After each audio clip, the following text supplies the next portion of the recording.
You are listening to the MVP Podcast. All right, guys, welcome everyone to another episode of the MVP Podcast. My name's Danny, and I'm co-hosting here with Mitch Gibson, who is the originator of the MVP Podcast. And guys, just so you know, during these episodes, we're going to be discussing IndieTech and how to apply it. All right, so very straight to the point there. And today we have on the great David Watson. And it's actually impressive what he's doing. He currently runs an agency. He's on the board for Openly, which has caught fire. And he's now started his own IndieTech company called Risk Advisor. So guys, just so you know, we're going to get into his background, why he started an IndieTech company. And then at the end, we're actually going to go through a short demonstration in how this would apply to your agency. And so guys, why should you listen to this today? These episodes are going to be informative, right? Bringing on individuals like David, who are an agent, who has started his own IndieTech company, but also giving you actionable takeaways. So if you're an agent like David here, who wants to start your own IndieTech company, he's going to help show you how to get started. And then at the end, when we go through the short demo, you can see how technology would apply. So you can take that away if something like Risk Advisor or another company out there would help. So let's get into it, David. So what's up, man? Hey, man. Thanks for having me on. Yeah, dude. This is going to be fun. This is going to be a good one today. Talk about where you from? Where are you at right now? Yeah, so I'm in just outside of Columbia, South Carolina. I'm in a place called Lexington, South Carolina. Okay. And nice comparative to what you're dealing with snow on the ground.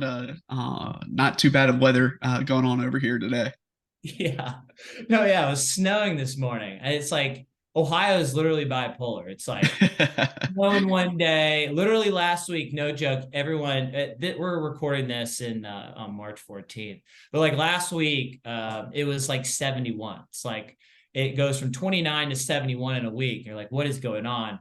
Totally would rather be in South Carolina. So yes. Anytime I complain about the weather, I'm reminded by someone when I'm talking to people all over the country now of how it could be much worse. Yeah. But the state, it shuts down though if it snows. Has it ever snowed where you're at? Yeah, I think the last time it was like 2 years ago, maybe a year and a half ago, that we got our last snow. And yes, we do get made fun of a good bit about that, but I do like to remind people up north that I saw an article once where they shut down because it was too hot. So it's all about what you're used to. Yeah, that's a good point. Well, dude, hey, I'm not gonna lie, your background is extremely impressive. Like you've done a lot, seriously. And let's talk about that. Yeah. Let's just talk about the beginning, man. Like, how did you become an agent? Yeah, so that's kind of a funny story. I was actually going to school at the University of South Carolina for media arts. Thought I wanted to be a photographer or videographer, and realized pretty quick that that's not the path that I wanted to go for. And while in school, I actually met my wife, and we actually got married pretty young. She was 21, I was 20 when we got married. And one of the things that when having a conversation with my father-in-law, he's like, well, if you're going to marry my daughter, you need a real job. And working full-time at good old Chick-fil-A wasn't good enough for him. So I actually had a buddy of mine. His name's Jeremy Powers. He's making his way through the circuits now, and great guy. And he's like, hey, like I just started at Allstate, got my license, went to a week-long class. You don't need a degree. You should give it a shot. So got started, got licensed, and first couple years of my career was bounced around a couple different State Farm agents, and spent time at Allstate and Farm Bureau before eventually opening up my own independent agency. Awesome, man. How was that a captive experience? Not. I mean, it was good experience, but just because working with a couple different agents, working with a couple different companies. I will say this: State Farm, they do a great job on training, and they've obviously got that down. But there's no way I would ever go back to that situation, and I wish I had handed out a couple resumes to some independent agents when I first got started, but hey, it still led me to where I needed to be. So it ended up working out in the long run. No, yeah, that's great. Yeah, it's actually what I've always heard that the training's wonderful on the captive side, but Yep. then like you're a couple years into it, and then you get like it's like you see this light, and you're like, wait, I need to transfer. Yep. Because 100%. yeah, so yeah, so you started your own agency, right? Yep. So 2016, 2 months after the birth of my first daughter, started a scratch independent agency. Name of the agency was Blue Lake Insurance, and started up. Got some help from Smart Choice. That was the aggregator that I chose, and went about that for about 2 years before eventually being acquired, merged, whatever you want to call it, with where I'm at now as a partner at Mappus Insurance. Oh yeah, okay. Mappus Insurance now. So Yep. you've been through the whole ropes of like starting an agency from scratch and then being acquired to an established agency for some time, right? Yep. Yeah, Yeah. that merger acquisition took place in 2018, so going on 5 years over there. Okay. Well, let's talk about that real quick Yeah. because, again, guys, we focus here on younger professionals, younger agents, right? And it's not only technology, but in your case, David, like, hey, I'm a younger agent. Like, what's like 2 to 3 things that you wish you would have done differently Yeah. when you started? Yeah, I think when I was on my own and I was trying to do everything with trying to do all the cool technology and cool voice drops and texting and all that stuff, where I would get a full form filled out, a full deck page, all that stuff without ever actually talking to the client. And when I made the move into the independent world, I was like, okay, I finally have all these companies. And it was one of those things where I just felt like my value was based on being able to provide the cheapest rate. Yeah. And it's one of those things where first couple years it wasn't great. It was hard, and it was one of those things where I didn't know how to provide a value if I wasn't the cheapest rate. And so if someone had a better rate by a couple dollars, then that was it. That ended the conversation. And it wasn't really until a couple years later when I started realizing that, hey, even though I've got all these options, that really what I need to do is learn policy language. I need to learn how these policies can benefit you. I need to learn how to have conversations around getting an umbrella, or adequately making sure that your replacement cost coverage is where it needs to be. That Yeah. I started seeing my closing ratios go from 25% to 60%. I started seeing my average premium per policy go up. And Mhm. it's one of those things where especially if you're coming from the captive world, the first thing you're excited about when you get into the independent world is, I have all these options, I can win on price. And I really encourage anyone who's in that stage that to not focus on the price, but focus on the value, which is what you can provide to your clients to have really the best success. Yeah, no, that's wonderful. So basically, kind of just to recap that, guys, provide value to your insureds. Stop focusing on the rate that you provide, but the value that you would provide for them. I'll give you a little quick story. My wife and I got in a car accident, and our insurance is through State Farm. And we Hold went up, through. hold up. You're on a podcast called IndieTech, talking to independent agents, and you're with State Farm. Yeah. I He's in know, right? Ohio. So if you're an Ohio agent who is listening to this Well, podcast, you've got dude, a prospect right here. I'm getting to the point, but hey, that's a good call out. Um, originally, like, I'm in the industry now. I don't know, right? I Yeah. didn't know. And when Oh you yeah. know the industry, you have no idea about insurance, right? It's Yep. like, so guys, yeah, I went through this whole process, but I was driving my wife's car, okay, and so she was the policyholder, so she had to go through the whole claims process. The problem was when I got to the agent is he wasn't very consultative. Geez, I can't say that word. Yeah. He didn't consult me or us how to navigate through this process. And I was thinking about, like, Jesus, that's the job of my agent. My Yep. agent, I understand you have to go through the company and whatnot. Totally understand that. But I wish that he would have been more present through the process. And because of that, like, we're changing. Like, Yep. my wife and I, we're moving into, I know a lot of independent agents now. I'm going with an independent There agent. you go. There you go. Could have I changed jumped the gun a before. little bit there. No, I love it. Hey, that's a good call out. But I mean, yeah, right away it changed. So hey, I mean, guys, it really, like, focus on your insurance. Like, if they're going through that process, I mean, just like myself, you could lose them if you don't take Yeah. care of it at the moment, right? So yeah, piggyback into the next segment here. Hey, you started your own IndieTech company now. Yep. So, like, dude, how'd you do that? Like, why'd you even do it?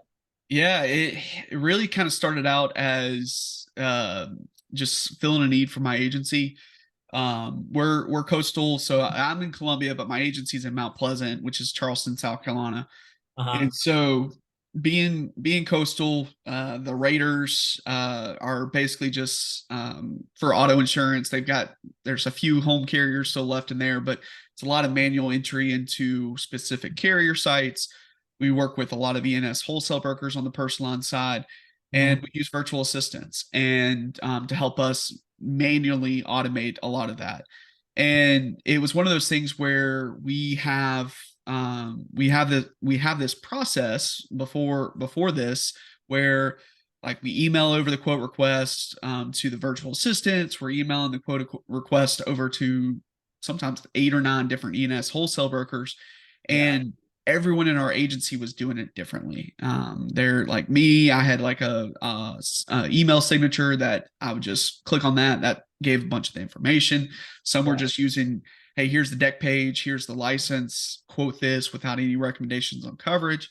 And I was like, there's got to be a simpler, consistent way of doing this. And it was actually like I did a lot of demos with software out there, Mhm. and couldn't find anything that exactly fit what I was looking for.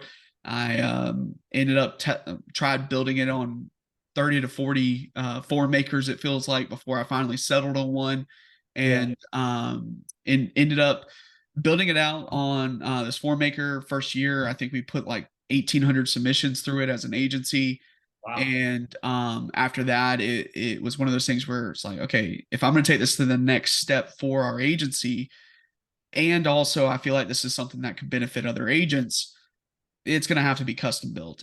Like, we're already reaching the limitations of what this software will do for us. It's crashing.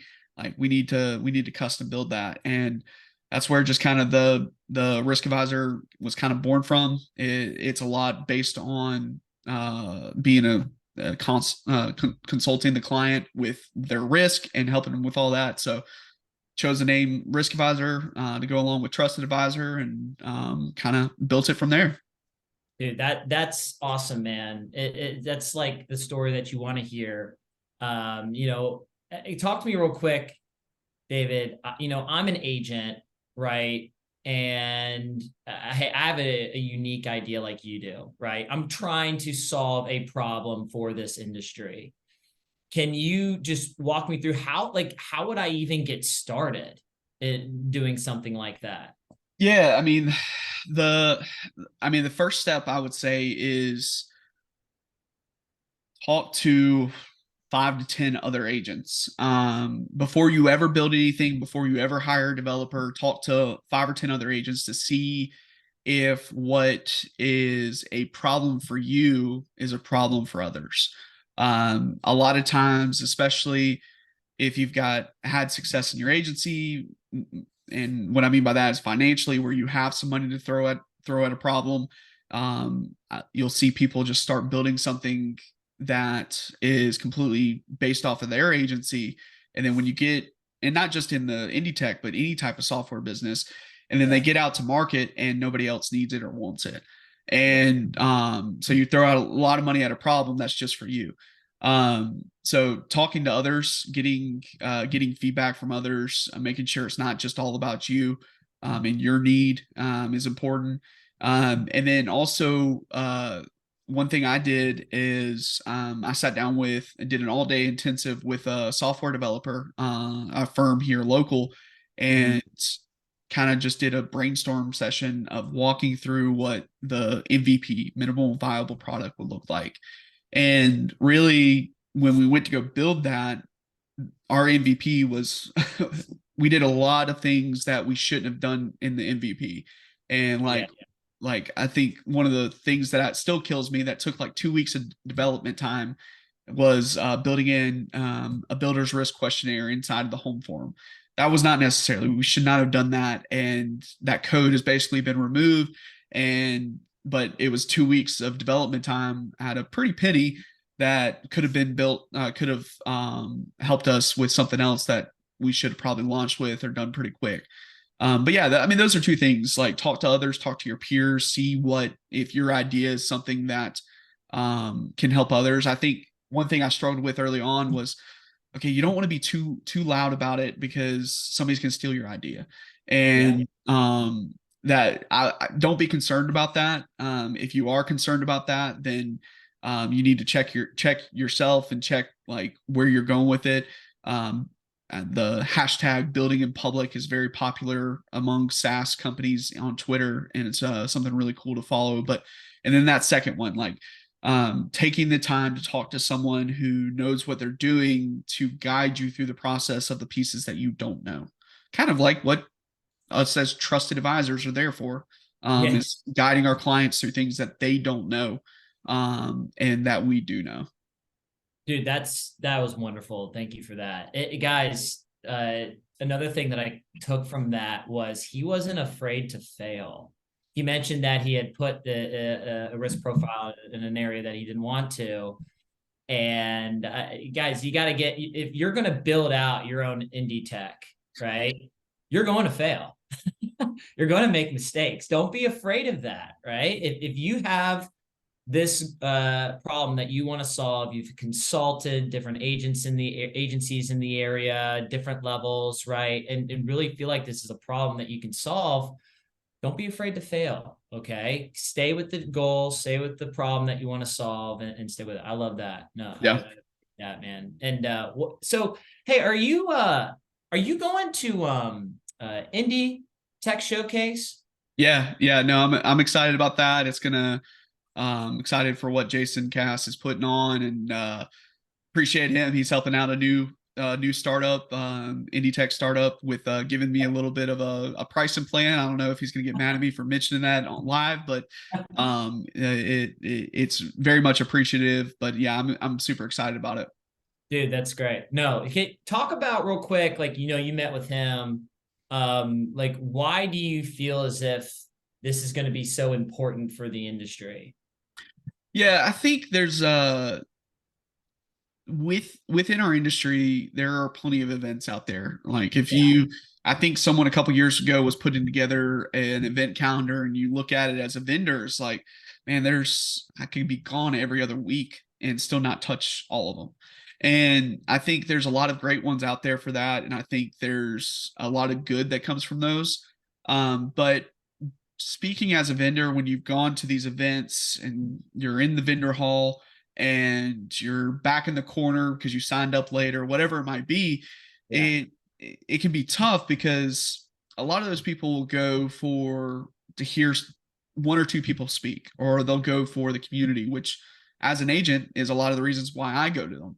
And then when you go through the vendor hall, it's like, okay, let me grab some free swag. Let me see if there's anything out there, but I'm going to talk to, if there's 120 in the vendor hall, I'm going to try to talk to 40 of them. And by the time I get back the next week, I've forgotten everyone I've talked to, even when they reach out and say, hey, remember we talked.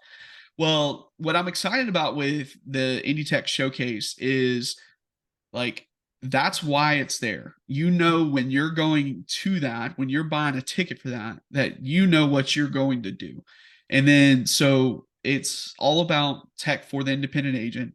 But then also I love what he's doing with the kind of the walkthrough. It's going to you're going to be placed in the piece of the customer journey that your technology is focused on. And so it's going to be cool to help kind of guide you through that real time as an agent's walking through that. So those are a couple of reasons why I knew as soon as it was announced, as soon as Cass was kind of talking to me about it, that I'm going to be a part of this, and I can't wait to get there towards the end of August. Yeah, guys, it's going to be a wonderful event. I mean, just kind of what David said there, the journey aspect of it, when you're walking through the convention center that has been set up, you're walking through the client journey, okay? And then all these vendors are going to be placed specifically at specific points of the client journey, so you can talk with them and whatnot. But also at the same time, what they're doing is they're making it to where the other vendors collaborate with each other. Okay. So, David, correct me if I'm wrong. You guys now integrate with Agency Zoom, correct? Correct. Yep. So, for example, a product like Risk Advisor, right? You can see, you can talk to David here, and you can say like, hey, if you have Agency Zoom, we can integrate with that. The idea here is to collaborate more on the vendor side as well, to add more value to agents. Okay. So, no, yeah, it's going to be an awesome event, man. So, yep. David, real quick, I want to show agents here who are interested in Risk Advisor. Can you go ahead, kind of share your screen and do like a short demonstration of the product? And as you're doing that, real quick, to talk about how this would apply, to me. Yeah, absolutely. So, actually, what I'm going to do is just start off on our integrations tab, just to hit that real quick. So, awesome. With what we've been doing so far is focusing on Agency Zoom, just because it seems like most of who are already using our software are on Agency Zoom. But then also focusing on the raters. So we've got PL Rating, Easy Links, and Quote Rush.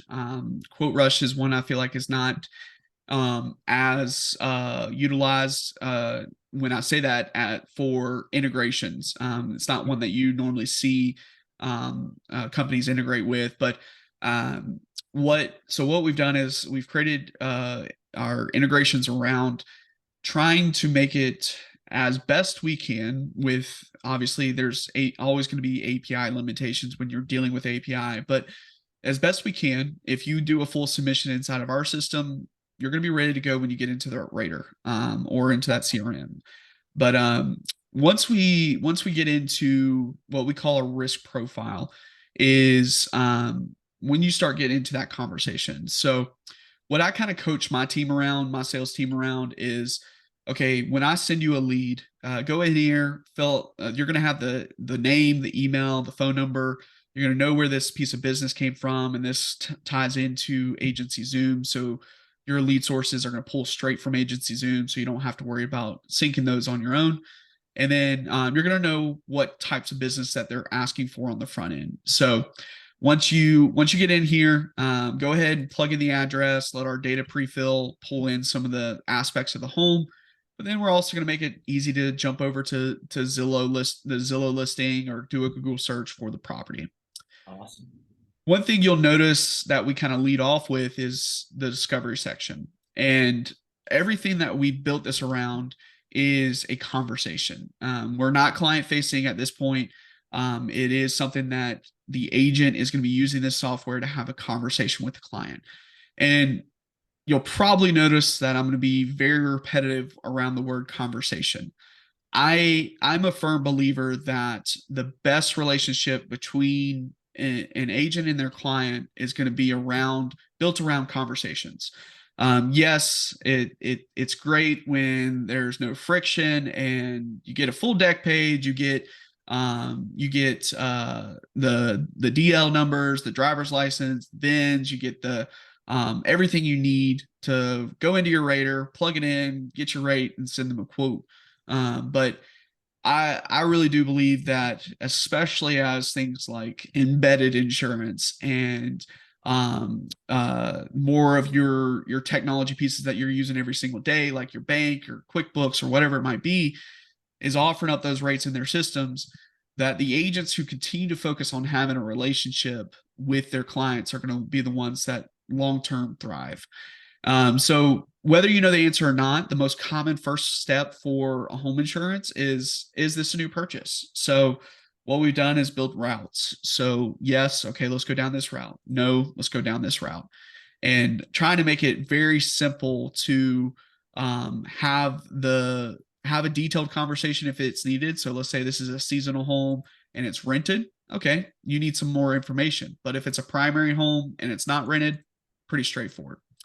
And that's a lot of what we built this around. We're talking about exposures. If they've got a pool with a diving board, making sure that you're not putting this with a carrier that's going to come out and do the inspection in 30 days, cancel it. So that way it reduces work, saves time, and ultimately makes your clients happier, makes your job easier. One thing I'll do is kind of skip around for time's sake and put in a date of birth up here for something in a moment. While he's doing that real quick, guys, wanted to discuss on, he talks about conversation, right? It's extremely important. If I got a new producer, okay, and I don't know, you got to train him on this stuff. He basically goes down the line and makes it as easy as possible to know what to ask. Yep. That is extremely valuable. Yeah, you'll notice that a lot of these questions, even though it's an agent-facing form, is phrased with how you need to ask that question. Or if you get stuck, like obviously as you develop your own style, you're going to know, like, I don't ask this question, has your home had any updates? I ask it in a similar way, but that's going to fit in with the conversation. But if a new producer does get stuck or needs to know what to do next, that's what we've built this around.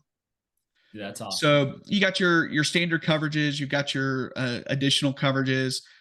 We do build in some underwriting items, things like the location of the home, nonprofit, wood stove, fuel tank. Round out opportunities. Do you have personal articles? Again, or something that I believe is not only the more lines of business that you talk about on the initial phone call will lead to higher cross-sell ratios, but it's also going to lead long-term to a higher retention ratio, because the more lines of business you have, you talk about up front, the more you're going to sell. And everybody knows the more lines of business that you control for your client increases exponentially how long that client's going to stick with you. So we built that around, like, with the personal articles floater. Do you have any other properties? Do you own a business? So on and so on. Auto insurance is pretty straightforward. We've got the different state specific coverages built in, so you don't have to worry about that. To save time, a lot of what we focus on is making it easy to reduce duplicate work, even inside of our own system. So like if I filled out the applicant and co-applicant, that's going to be the first and second driver automatically for you. You've got VIN lookup or VIN generation based on if you need that for your rater. And then I put in the date of birth earlier. One thing that we help with is calculate an estimated liability risk calculator, or what the estimated liability risk might be. So if you put in the gross annual income and the household net worth, it's going to come out with this estimated liability risk here. And obviously each state's a little bit different. Each individual is different, but it's going to put you in a better position than just saying, hey, everyone needs $1 million umbrella. You're going to be able to have a more detailed conversation about your recommendation. And then once you get over to the review and send page, if you leave this blank or send this as new business, it's going to be in your new business pipeline in Agency Zoom. You can also send your return, or the producer, the CSR. You're able to send it over to EasyLinks, PL Rating, and I'll switch over to our demo account to show real quick the what it looks like if you want to send it over to a virtual assistant or wholesale broker. But really, ideally, what we're trying to solve is sending this over, reducing as much duplicate entry as we can. So if you're using a virtual assistant with a rater and have to send something to an E&S broker in agency Zoom, or some people in multiple raters, depending on where they're located, there's 4, 5, 6 points of entry that you can put in, reduce down to a single point of entry. And that's not even including our Zapier integration that makes all this data available to go wherever you need it to. Dude, that was awesome. This is so great. At the end of the day, guys, this just makes quoting personal lines extremely easier. Okay. Eliminates that duplication of entry, which is key as you're starting to scale your agency, right? You can't focus too much time on these tedious tasks. You got to figure out ways to streamline everything. And dude, David's on the right track here. So what else are you showing us here? Yeah, so just wanted to show something that by the time this podcast comes out, this will be released, is our agency proposals. So we are helping you take in all this information, and why not make it easy to, on the back end, once you're done and know where you're going to be recommending, why not make it easy to generate branded proposals? So what we've done is we're pulling in all this data from the risk profile, and then things like, okay, where you actually ended up placing this carrier, what that carrier's rating. Let's say I quoted it at 500, but it ended up 525. Basically guiding you through getting the necessary information that you want to go through with your client. So what that looks like once we put that together is you go in here, we've got proposals, and now what we're doing is generating proposals based on your brand. So you're able to upload a picture of the house. This is in staging, so there's a couple of changes. So it'll look a little bit better than this once we're done, but the color is based on your brand. You got your logo, but then you're putting these main coverages and these additional coverages in front of the client in an easy to view way. If you're doing an umbrella, we've got this estimated liability risk, but then also we're preloading this with 3 claim scenarios for you. So if you're doing a quote vid, which I highly recommend, no matter what platform you're using for that, you can walk through and say, hey, we've got 3 different claim scenarios here for you, but we're pre-filling those for you. But all it is a pre-filled text input. So if you know this person has a specific situation you want to talk to, then you just put in your own claim scenario for you. But right now, that's going to be the home, auto, umbrella, and then we're also generating a good-looking premium summary for you. So that way, when you put your quotes out there, and let's say it's Travelers or Progressive or whoever it is, you're putting out your brand. They're going to remember your brand and not your carrier's brand, which is ultimately going to help with your retention ratio with that client as well. So that's hopefully launching this week, which is March 14th. So hoping to push that out to an existing Risk Advisor users this week. And by the time this podcast is out, hopefully the full release will be done, where hopefully you find value in the entire package. But if you just need the agency proposals portion of this, that will be a standalone product on its own as well. I love it, man. It's like sprinkling a little bit of like what they could have, right? Yeah. Hey, yeah. Gotta give that little bit of a teaser. No, that's great. No, David. Well, hey, we're at the end of our time here. Dude, real quick. You're in the IndieTech world now. Kind of give us 2 to 3 other tech vendors. It doesn't have to be, in like technology for insurance agents. It could be like Calendly or something like that, yeah. Right? What are 2 other 3 technologies out there that you like, guys, you gotta check this out? Yeah. Number one, I'm a huge Advisor Evolved and Chris Langeal fan. He's been a huge benefit to my agency. He built the Risk Advisor site. He's someone who has been huge for the industry for years now. The surprisingly enough, when someone asks me about tech, I like to mention Slack. I could not operate my businesses without it. Like, I'm looking over at my other screen with Slack, and I've got 6 different organizations that I'm a part of, and I do a lot of automation inside of Slack, whether it's assigning leads out to a producer or getting updates on a lead or things like that. And then something as simple as well as posting Google reviews for team morale. And then other than that, I would probably say you mentioned it, Calendly really helps me out with actually, I'm gonna switch that. Sorry to Calendly. I've Calendly, you're working on switching over actually to Motion. I don't know if you've seen the interesting ads that they're doing on it, but it's a calendar. I mainly use it for calendar, so I'm still using Calendly.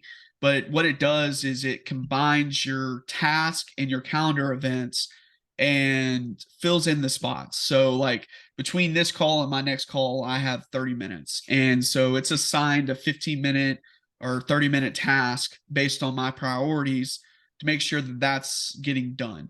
And I have ADHD, so it helps me stay on focus or in the right zone. So still love Calendly. I'm a huge fan of theirs, but if you haven't already checked it out, check out Motion. It's usemotion.com. That's awesome. No, yeah. So it's like free marketing for these people. But guys, again, like, guys, this is all about technology. So, David, thanks for your viewpoint there. But hey, man, absolutely. Thanks for hopping on here. Thank you. Discussing your journey, running through Risk Advisor, how it's making an impact in this industry, how it's really, really solving a problem. If I'm an agent, how do I get a hold of you? Should I email you? Do you have like a number on your site? Yeah. So easiest way is going to be my email, david@riskadvisor.insure, not .com, .io, but .insure. And then that's the easiest direct way. If you want to learn more about Risk Advisor, it's just riskadvisor.insure. And then I'm pretty open and pretty consistently involved on LinkedIn, Twitter, and Facebook. So should be able to pretty easily search for me on those. I'm not one of those that lock down my social profiles, even though I probably should. But yeah, those are some of the easy ways to get in touch. Awesome. Guys, reach out. One thing I did want to mention, just kind of your audience. We don't advertise this, and it's something that we ask some questions around. But if you are an agent who is 2 years or newer into the industry, we do offer special pricing for what we call a scratch agent with the Risk Advisor platform. You'll get full access to all the integrations, the agency proposals when that's launched, for a set lower monthly price or set lower paid in full price. So I'm not going to throw that pricing out for the exact details of it, but just know that if you are someone who is looking for some help in the first couple of years of your agency, because I know how hard those first couple of years are, we do offer some special pricing for those agents. Yeah, well, that's a no-brainer. just reach out, right? Absolutely. Yeah, man. So, dude, that's awesome. Thank you. Hey, guys, at the end of the day, we're discussing IndieTech and, how it'll help your agency. So, hey, thanks for listening here today, and catch you on the next episode. Thank you.